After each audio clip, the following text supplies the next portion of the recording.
Ikaw ba? Kada buntag na lang dyan na mo gibuhat. Nakita na dyan na mong puno na. Di pa dyan na mo, wa pa dyan na mo gibunot. Nag-ungot na na dyan, tibok gabi eh.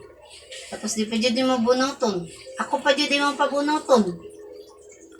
Lama ang agi ni mo eh. Ito na ka magbunod, di mo muna ang cellphone. Sabi na ko kung saan na yung bunod ba? Kuyawan, punta na yung lama-lama eh. Grabe negative kay kag isip ba? Sabi na ko, tinuod ang pangitabo ba? Negative good. Palibasa, guilty. Paninglan ang puntaguan. Guilty kasi. Oy! Kumuha na cellphone eh, ikaw bala magbunot na. Ako na yung bala magbunot, gusto ko ah. Kuyawa mo ng lama mo.